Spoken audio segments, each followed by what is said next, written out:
তো বন্ধুরা, আমি হলাম এই শহরের সব থেকে বড় ডাকাত। আর আমি গতকাল গিয়েছিলাম ঢাকা সিটিতে, কারণ তারা আমাকে ভাড়া করে নিয়েছিল আমি যেন ব্যাংক ডাকাতি করে দিই। আর আমি এখন চলে এসেছি বাড়িতে। যাই হোক, অনেকক্ষণ জার্নি করে আসছি, এখন একটু ফ্যানটা ছেড়ে বিশ্রাম নেই, টিভিটা একটু চালিত। ব্রেকিং নিউজ, এই ট্রেনে করে আমাদের শহরে চলে এসেছে একটি নতুন ল্যাম্বরগিনি মেগা কার। আর জানা গিয়েছে এই মেগা কারটি নাকি পুলিশরা রিসিভ করবে। আরে বন্ধুরা, এটা আমি কি শুনলাম? তার মানে আমাদের শহরে চলে আসতেছে একটি নতুন মেগা কার। আর দেখো বন্ধুরা, আমি যদি এই দামি মেগা কারটি চুরি না করি তাহলে তো আমার ডাকাত নামটা মুছে যাবে।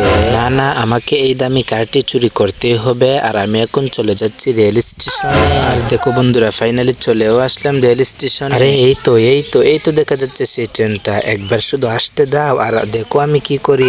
আর দেখো বন্ধুরা, অলরেডি আমি এই ট্রেনটাকে হাইচেক করেও ফেলেছি। আর এখন আমি এই ট্রেনটিতে বোমা ফাটিয়ে ল্যাম্বরগিনি কারটি বের করে নেব। চলো তাহলে বোমা ফাটানো যাক। আরে আরে, এটা তো দেখা যাচ্ছে একটা সাইকেল। না, এটা হতে পারে না, আমাকে বোকা বানানো হয়েছে।